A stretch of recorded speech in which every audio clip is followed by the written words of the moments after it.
First tonight, the Duke of Cambridge and the Prime Minister have taken part in a handover ceremony for the new Defence and National Rehabilitation Centre in Nottinghamshire. Stanford Hall will begin treating injured servicemen and women later this year. Our social affairs correspondent Jeremy Bull was there for this morning's ceremonies. Jeremy, it's been a very busy day, but a very significant one too. It has, yes, Dominic, and all on Prince William's birthday. He said spending it here was a huge honour, and we heard that this centre is the realisation of a dream, the very personal cause of the 6th Duke of Westminster, who never lived to see it.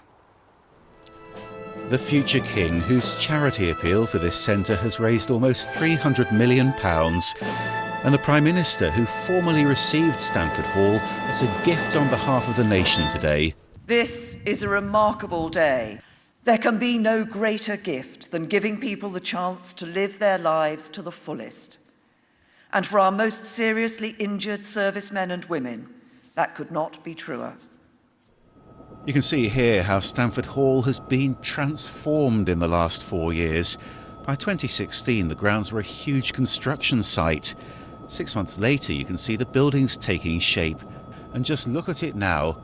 The DNRC, as it's known, will replace Headley Court, where many staff are preparing to move here this summer. Although I don't want to replicate Headley Court, I want to build on that magic and that ethos. When you come through the gates of the DNRC, there is a magic, and even when I was visiting, when they were still building, I still felt, and it sound a bit odd, that the builders built their every brick with love. Some of the funds have been raised by Luke from Selston and his friend Ibi Ali, who ran a string of gruelling marathons after treatment for horrific injuries in Iraq and Afghanistan.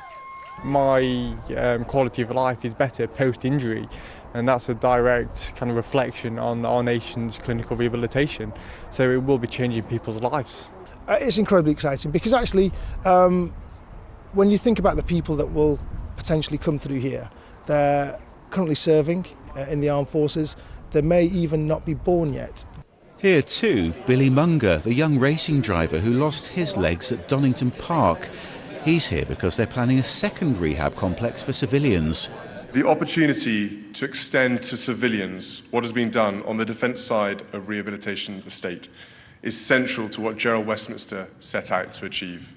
I should, along with many others here today, very much like to see that opportunity come to pass.